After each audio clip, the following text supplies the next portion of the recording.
All right. And then we go down the road to Ingles and back and lunch. Looks like it's working. Jerry's usually in it. Unless it's really hot, like today. And I'm gonna refresh your computer and see. Come back 2 hours later, and he says, I guarantee you, you take a stick and he's gonna bite that stick.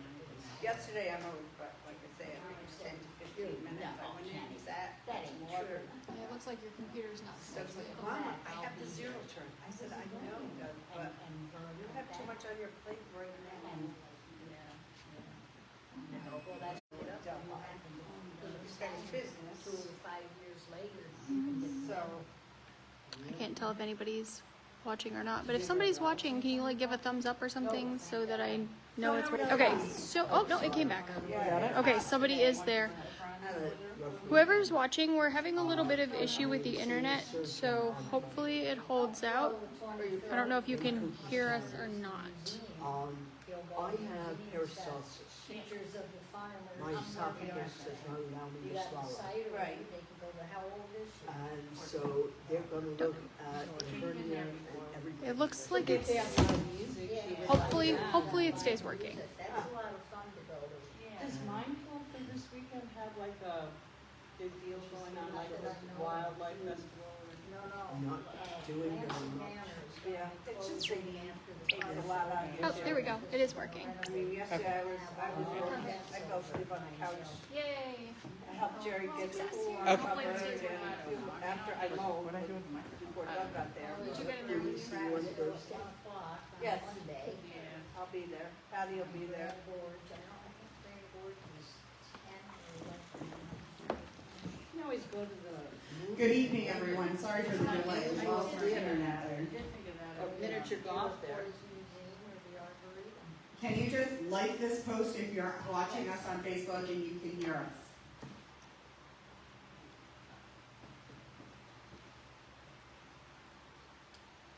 Something popped up. Gail is watching. Hi, Gail. That's my cousin Gail. All right. Long Island. Well, thank you all for coming out tonight. I'm so apologize for the heat. Really not much we can do about it. I did put up some fans if you want to move closer to either one of those. All of you get all of our emails, but just for the people online, I guess. Our next event is June 6th, and it is a walk in the woods, a walk and talk with a forester who's going to teach us about the environment, trees, plants, animals, all sorts of different species. And that is on Bull Hill Road, and the details are on the flyer. And if you need more information, let me know. It's also on the summary page, which is in the back. And then our next membership meeting is the third Monday in June, and it will be a discussion. There will be no program on the third Monday of June, but we're going to have a discussion about many different things within our organization and some ideas moving forward. It'll be a place to brainstorm, etc. Tonight, however, we're super excited to host one of our board members, Sue Rucano, who is here to give a presentation on finding your roots or discovering your roots. Sue has been in the business of family tree research for a very long time, and she has lots of cool resources to share with us. So thank you, Sue, and I'll turn it over to you. Thank you, Kim. Thank you for coming, and thank you for those who are watching online. There's a history in all men's lives, William Shakespeare says. We want to find ours. And when we think about family history, it's more than just the names and dates of our ancestors. It's world history, it's politics, it's war, it's religious persecution, and so much more. Knowing where your ancestors were during important times of history and knowing what they were doing at that time and how they might have contributed is just fantastic. Family history is the everyday lives of our ancestors, the experiences and hardships they endured, the obstacles they overcame, and their hopes and dreams for a better life that would lead to us, to you. So if we look at this, we have our ancestral mathematics.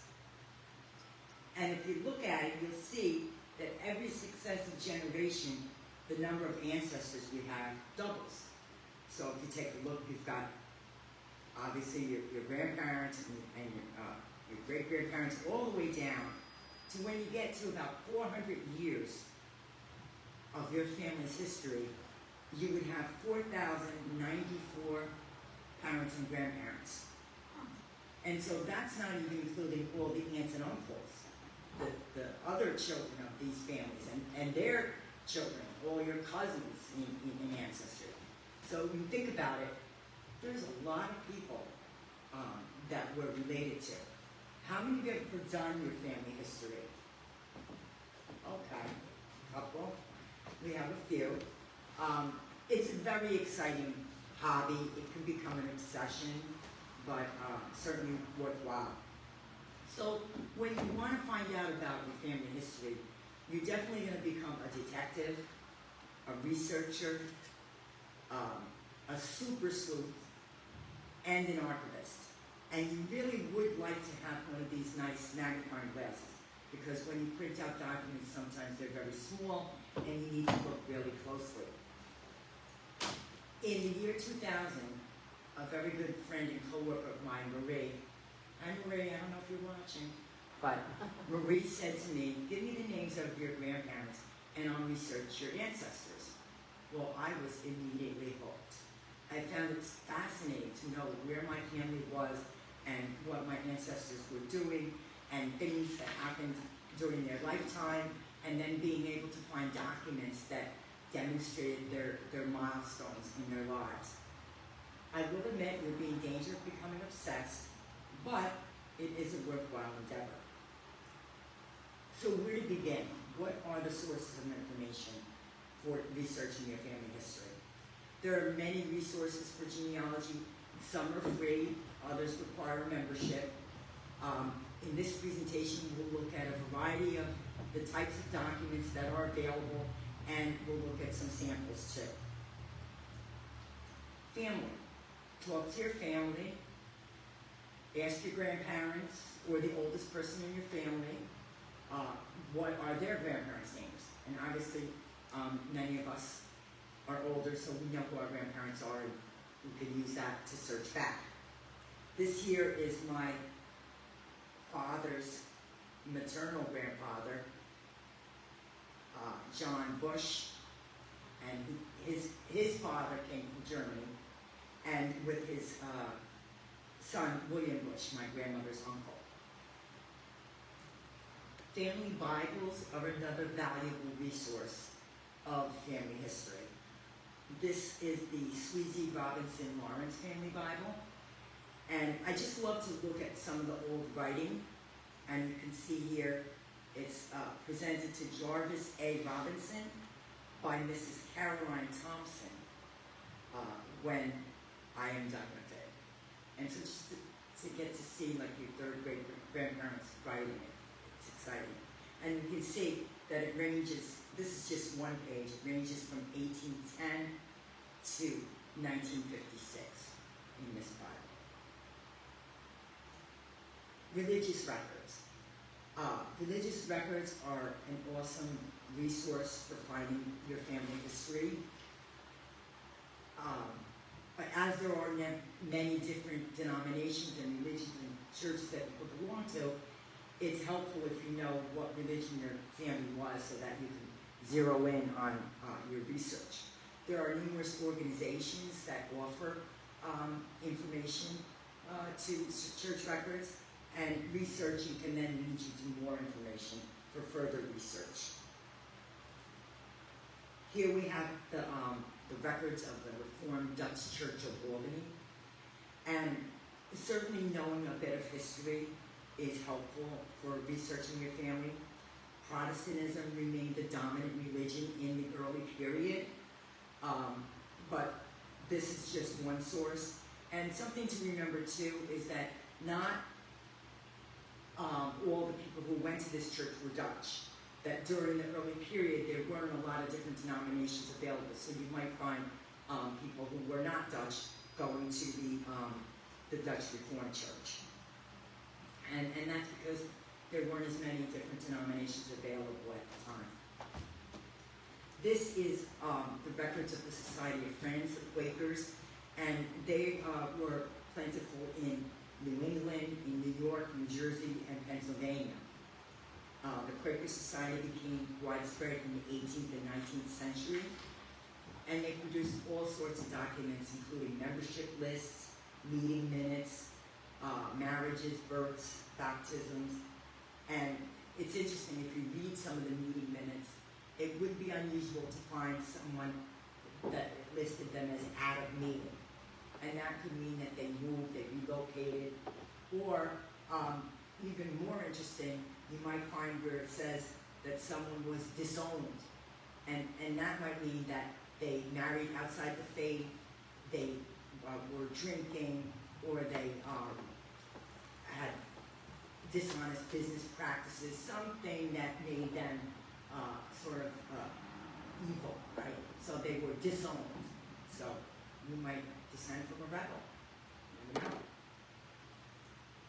The Library of Congress is another valuable source. They host church and synagogue records for genealogy.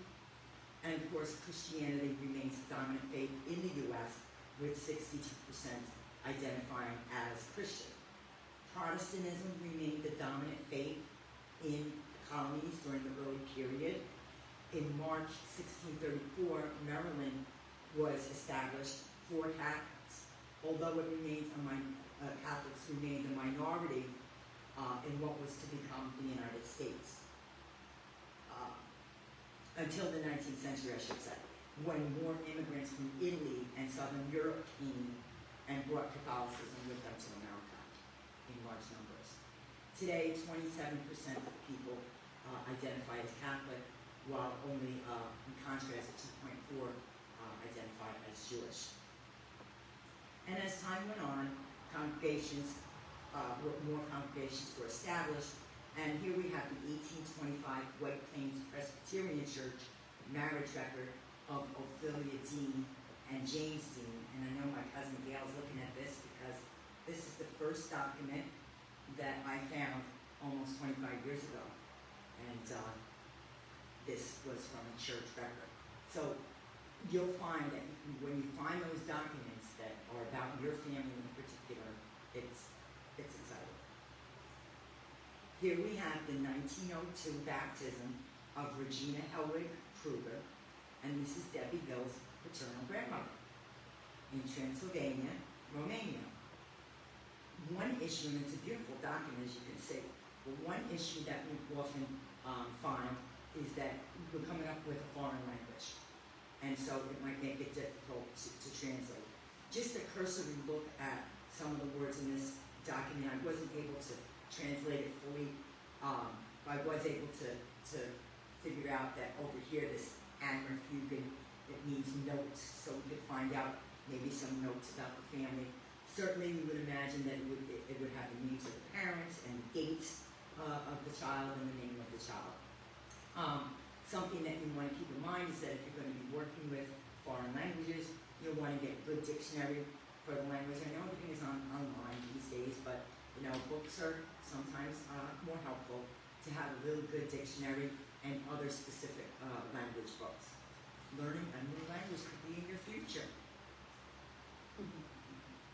Perhaps the most exciting of all documents are the immigration and naturalization documents. They reveal our first generation American immigrant. They tell us where the family came from and hopefully reveal more information.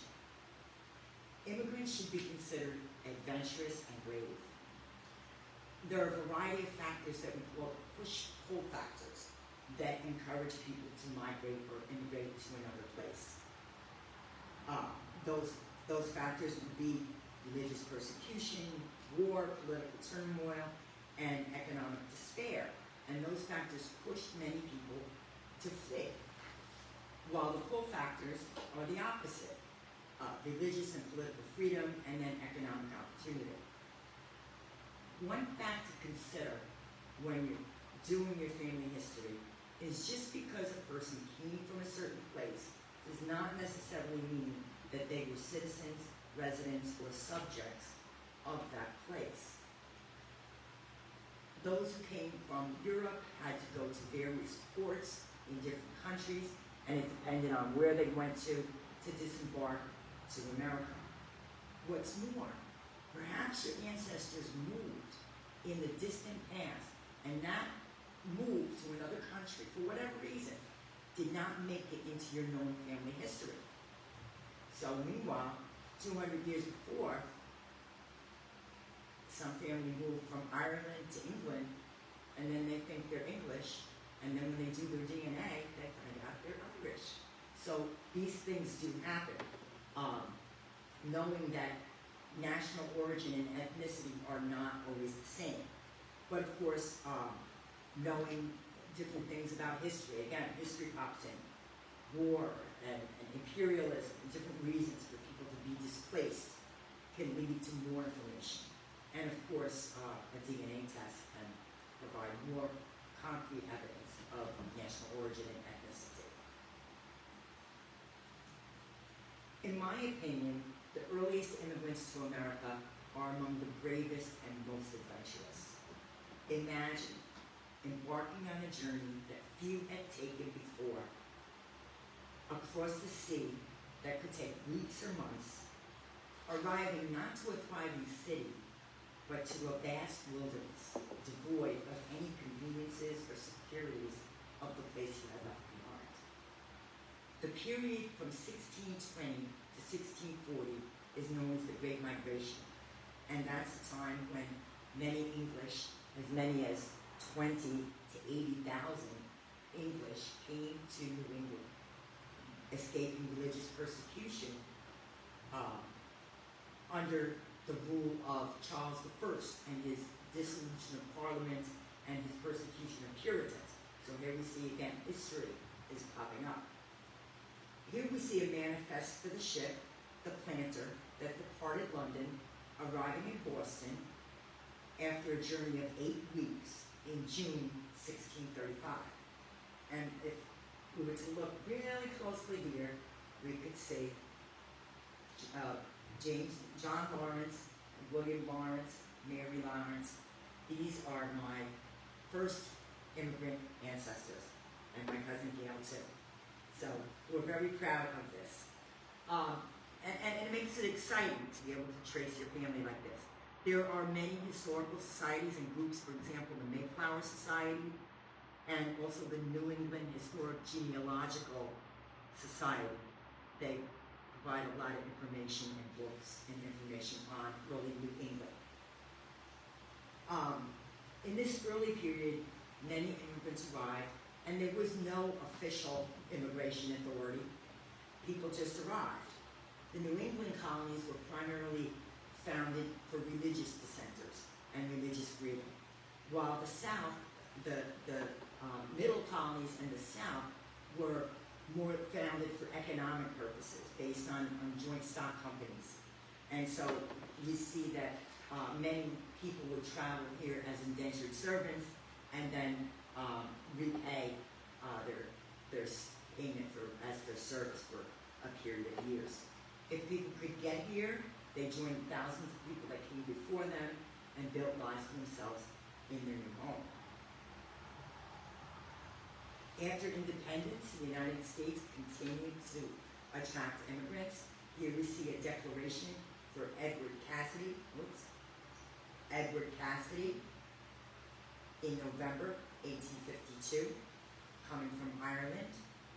And of course, during this period, we saw the Irish potato famine from 1845 to 1852, and we would have many more immigrants coming to New England during this time. That's a lesson for another day. Beginning in 1855 to 1892, Castle Garden became the receiving port on the East Coast.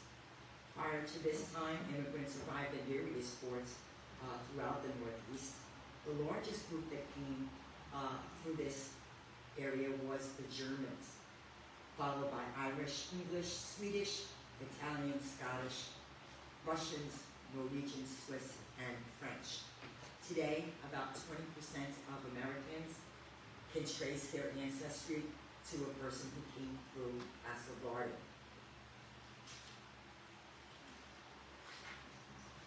Beginning in 1892 to 1954, immigrants to the East Coast arrived at Ellis Island. There's a searchable list of immigrants that you can look at, and approximately 40% of Americans can trace their ancestor or an ancestor back through Ellis Island. Though here's where you need to put on your detective hat. Spelling was not always uniform, and in fact, many names were just totally changed. Dates might differ. Sometimes people lied about their age. Perhaps they were minors, but lied and said they were 18, and we'll find a case of that later. Here we see immigrants arriving at Ellis Island in 1902, and I love to look at the old pictures because you see how well dressed they were, right? I mean, even if they were just simple people, they wore a tie and a jacket and a hat. It just shows how clothing was so different back then. So once the immigrants arrived, they were examined by a doctor to make sure that they weren't having any communicable diseases, especially tuberculosis at this time. Then they received a meal, and then they left to begin their new lives. Whether they met up with family, or they decided to settle in the city and look for jobs, or even some of them moved out west. This is the ship Mendoza, and it's an early Italian ocean liner. Among the passengers were many Italian men who often came to work in America and then would go back to in Italy with the found money that they had made. And so this was a regular thing. You would see men going every year and coming back and forth. There's a manifest, and this is the SS Mendoza sailing from Naples. And I wonder if I can bring up the line 22. No, sorry about that. I'll give it this. Let's see. You can scroll down a little bit. There you go. I don't know if you can see it, but here on line 22, I'm going to go back to the presentation.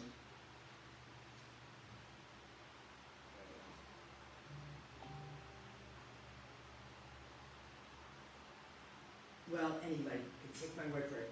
On line 22, we find Francesco Rucano, which is Robert's grandfather, coming from Italy.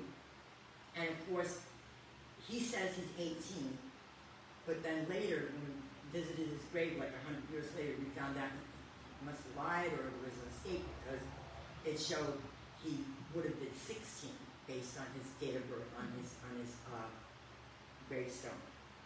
But these documents are important because we can find a lot more information. You can find the city where they came from, their occupation, the city or town that they lived in. You can also find names of their parents, and I did find Robert's great-grandparents on this list, which is something that we didn't know before. So these documents are important for that. This is a map of ancestry for based on the 2000 census. It shows various groups that came. So, for example, if you look at New England, I don't know if you can see that, but over here in the north here, we can see English presence shown in purple, and that's based on English immigration connected to historical events at Plymouth and Boston in the early colonial period. A large concentration of Irish in the area is also established as a link to the mid-1800s with the influx of Irish from the Italian. I think they should have put the Irish in green, but I didn't make this map. Anyway, following that, we see the French in purple. down in Florida and in, well, actually the purple, excuse me, is African American. So we see the French are in blue, seen in Florida and in Louisiana, pointing to the rich, still rich culture in Louisiana and New Orleans. If we take a look at the South, we see large number of African American, and of course that leads back to the antebellum period, which is an important part of history that we're not discussing today. If we look out further west, we see a lot of blue, and that blue is Germans. And many of the Germans came and took advantage of the Homestead Act instituted by President Abraham Lincoln in 1862 that encouraged Western migration. It awarded 160 acres to homesteaders that would remain on the land for 5 years. Likely, many of these people are their descendants. If we look to the north, we see Native American and Inuit people up at the top. And the last homestead that was, the act remained in force for 100 years, and the final claim was 80 acres in Alaska, approved in 1988. Now, examining the map a bit closer, we can see New York and Long Island was settled largely by the Italians, and in the South, as I said, the large numbers of African Americans. This map does not show all the people and all the groups, but what it does show is the largest concentration of an ancestry in that area. It doesn't provide a true demographic picture of all segments of the society, but however, it serves well for the study of immigration and migration patterns in the U.S. The federal census. This is an amazing source of information. The census has a 72-year rule where individual censuses are sealed for 72 years. So there's a timeline. The 1940 census came out in 2022, which was just recently, and then actually the 40 was released in 2012, and the 1950 came out in 2022, which is recently. The next release will be in 2032. But so we think about the census records. There's so much information that we can glean from them, but it really depends on what year they are. So census records provide a variety of information, such as residence, age, marital status. Unfortunately, from 1790 to 1840, the census records did not provide the names of wives or children, and in many cases, it did not provide ages. It would just say how many men or boys from age 5 to 10, how many men from age 40 to 60. So it would be hard to gauge who's who, not knowing if are they 40 or are they 60. Who is this? The father or the grandfather? So there are some limitations, but we try to match it up with other documents to become more sure. It wasn't until 1850, I should say, that the census records started listing wives and the names of children. So after 1850, it becomes much easier, I shouldn't say pretty easy, but much easier to gauge who's who. In addition, some details, they ask whether a person could read or write, whether they went to school, whether they owned or rented their home. It might ask for occupation, and not every census every 10 years gives everything. It will give a variety of different bits of information. So by looking at a family over the course of 20, 30, 40 years, you might be able to make some judgments about things that you could say that this is true. Another record similar to the census records are population schedules, and they would be related to agriculture, and that would dictate, that would tell us what kind of agriculture they're involved. They might ask you a whole list. How much oats did you grow? How much wheat did you grow? A whole big chart of the whole town. And so it's very interesting to look at your ancestry and their involvement in the agricultural community. Some states have censuses on the 5-year.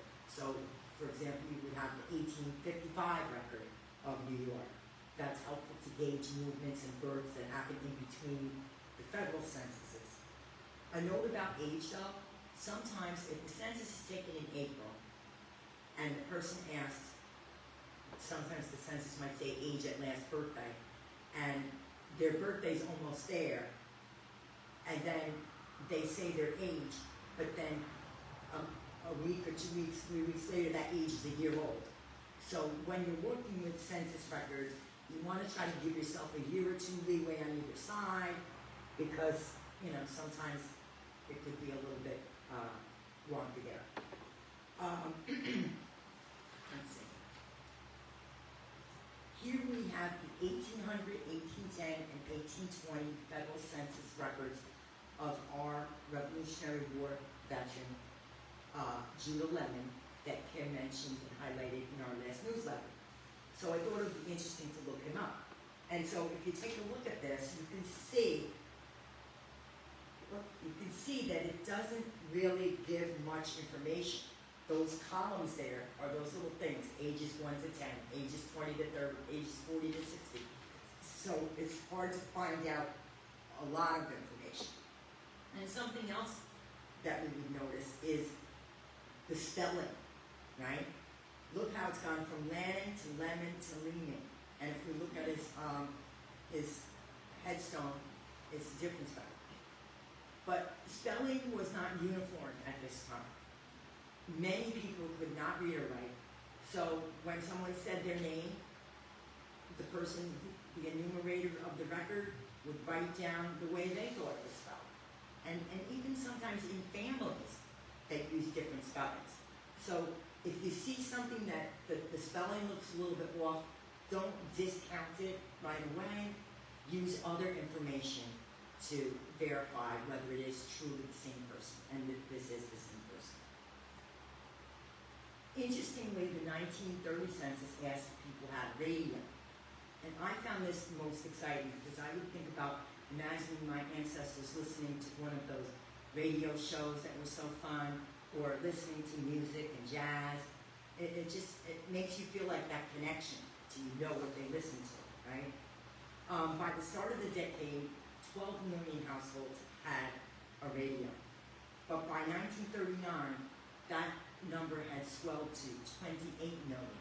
So we could see as radios became more affordable, more people purchased them, and it became the central part of the family in the living room. That was everyone gathered around and watched, or listened, I should say, to hear the latest installment of their show or the news. And of course, in history, we know various presidents with Roosevelt with his fireside chats, and people could listen to history from around the world or from down the road. So it was very exciting for them. The New York State Archives. In 1847, New York State's first major vital record law was instituted, an act for providing the registry of births, marriages, and deaths. And that would be the state archives, and we also have a state library where they have all kinds of books and information and records on ancestry. Municipal records. Municipal records from 1881 onwards are generally available through the town clerk or city registrars. And so I advise caution here because sometimes certain circumstances, whether it be fires or floods or poor maintenance of documents, you can end up disappointed here. According to Kim, Conesville has from 1882 birth and death records, and the Historical Society has most church records and also files for most of the families here in Conesville who've been long-time historical families. So, very exciting. This is the 1856 marriage record of Jacob Jacoby and Fanny Emery, and these are the maternal great-grandparents of Debbie Hill. And if you look, you can see this is from the state of Ohio, Marion County, And I just love this. We can see that this is a registry book. And I worked with Debbie a little bit on some ancestry stuff. And from what I found, Ohio seems to have very good records. And I just love it. I wish my ancestors were from there so we could have more detailed information. Okay, land records. Now this is a map, and anybody who wants a copy of this map, I'll be happy to send it to you. If we were to blow this up, you would see all the names of the families who owned property in New York City. And this is you could see Riverdale up here, and you could see Stuyvesant Dial, all the different cities that we would recognize today, these area names. You can see the railroad, all kinds of fascinating information. Land records and transfers are another important source of information. And you can read through and get those at any surrogate court. Military records. Military records are available to a variety of places. Ancestry has some, Fold 3 is another source of documents, and then of course various regimental records. Daughters of the American Revolution is an organization of women who can trace their ancestry back to the Revolutionary War veteran. Their national chapters in Washington, D.C., where they have a library you can research. I've been there, it's immense. You can also order documents from DAR, from their website. And our local chapter is in Schoharie, and their headquarters is at LaSalle Hall. And there is also SAR, Sons of the American Revolution. And if you're lucky enough to have someone in your family in the past who's become a member, they can easily help you to get your records ready. This is a document from Jacob Lawrence. He was in the 2nd New York Regiment, and they were organized in June to August 1775 to consist of 10 companies from Westchester, Dutchess, Kings, Queens, and Richmond counties. Now this is a beautiful document, although when we see a document like this, we have to use caution, because especially with common names, you don't know who this exactly is. It doesn't give a date of birth, it doesn't give a location, so these documents, you need to have more information to match it up, especially with common names. And of course, maybe DAR can provide more information. This is the Civil War, and this is Jarvis Alonzo Robinson. He is my father's grandmother's father, and he was in the 158th Infantry Division in the Civil War. And this is where it gets exciting, right? Where I decided to look up his division, and we're so lucky to have a photo. You look so young in that photo. Where you look up about your family, or you look up about the division to find out what they were doing. And when I did that, I found out that the 158th Infantry Division from New York was present at Appomattox. They followed General Lee for that last week, and then they were there at the surrender of General Lee in 1865. So just an interesting little tidbit. And you can find that information from different regimental records. You can find all their battles that they fought in, and very interesting. Now this is one of my favorite documents. I found this after I found another document, which was an award I'll show to you in a minute. But I found this at a junk shop. And of course, I had to buy it. And so then when I investigated this item that I found at the junk shop, I came up with this. And this is Raymond Summers. And I love this document because it gives us so much information. It tells us his date of birth, which I realized now is the same as my father's. He was born in Brooklyn. It gives us a little bit about his complexion, his height and weight. It tells us his mother's name, his address, his occupation. So just a lot of information that is very interesting. And I felt compelled to save this is his award that he received for gallantry in action in the vicinity of Durcourt, France. October 18th, 1918, in delivering ammunition to battery positions under heavy shell fire. So I thought that was interesting. I investigated further, and I found out that Mr. Summers died in Florida in 1987 after a long life of 97 years.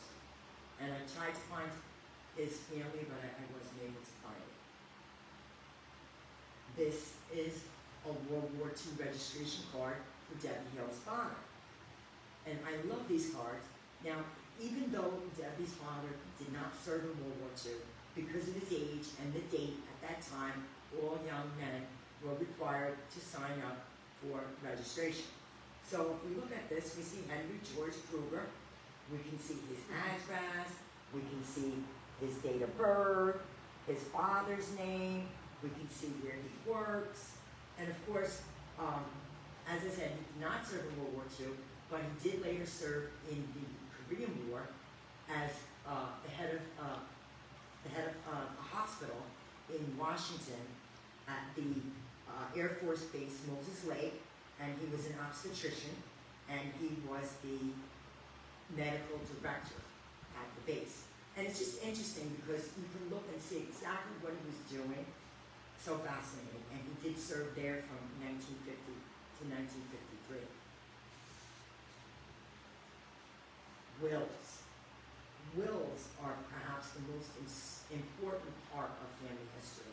They can provide the names of spouses, children, siblings, grandchildren, and other family members. They can also reveal the prized possessions that our family members left down to their family. They can also tell us a little bit about how much everyday items were valued. For example, in many wills I've read, I've seen husbands leave their bedstead and their quilts to their wives.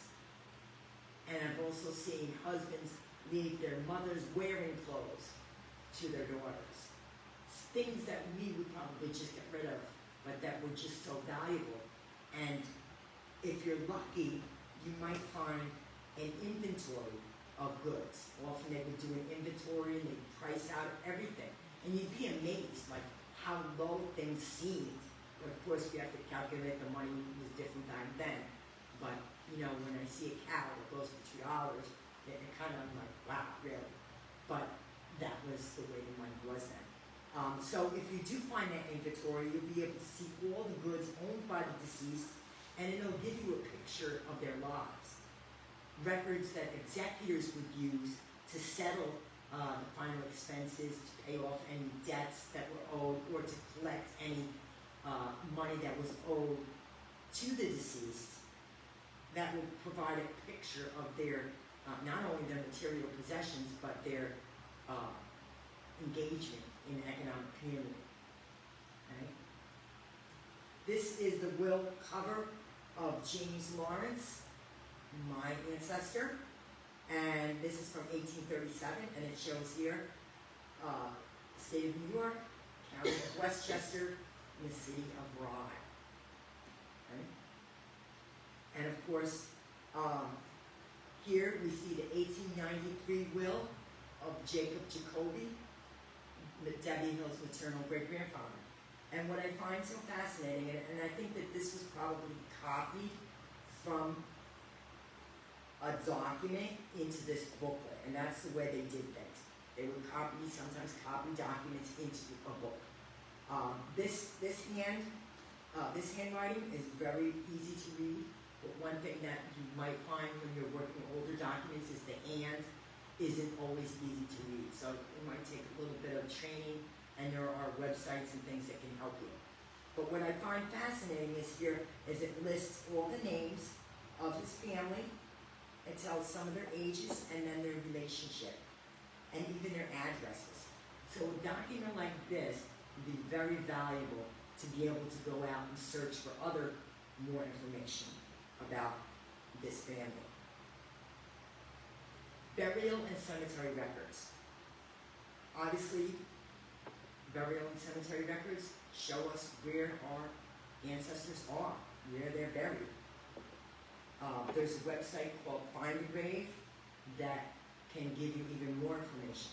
Now this is East Conesville Cemetery, Judah Lemon, our local Revolutionary soldier, and he has a Find a Grave, and if we click on it, we can go to the Find a Grave website, and we happen to see that someone has entered him in, and Find a Grave, you can become a member, and most of the people who do this, it's a labor of love for them. They go to cemeteries and take pictures and post them and look for people. If we were to scroll down, we could see that this person has created a bio for him, even created the family members, spouse and children, siblings. So this is very exciting to use something from the Find a Grave. Okay. The other, another resource, of course, is libraries, historical societies, published books, and websites. And of course, there's such a valuable resource and just a wide search. I mean, you could search forever and ever and ever and continuously find new things. So some closing thoughts that I have. As I mentioned before, the 17th to the 19th century hands can be a little bit difficult sometimes, so you might have to get some resources to brush up on, especially the double S. They look like Fs, okay, and that throws a lot of people off. Patience will serve you well, right? Because you're not going to get lucky like I got lucky when I was helping Debbie Hill and found tons of stuff in 2 days. But you might have to search for 25 years and still be looking. Right, Dan? But anyway, when you're looking and searching at documents, save anything that seems curious. Because it might not make sense at that moment, but 5 years, 10 years down the road, you finally uncover more information, that document might fit in, it might explain a lot to you. Be careful using the work of others. Always double check. Because there are a lot of people on like Ancestry and other websites that, oh, this looks good. They click in and next thing you know, you've got 25 relatives that aren't even your family. So you want to make sure that you look at the proof. Not just someone says it, not just someone clicked and linked it, but what is the proof? What's the primary source document that shows that that's your ancestor? And wills can do that for you. Be analytical when you're looking at documents, read between the lines. And I'll just end with a little joke that someone once said, seek and you shall find, but not always if you're a genealogist. So I want to thank you for listening, and I'm happy to answer any questions.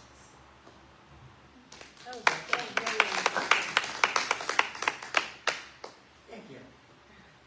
Any questions?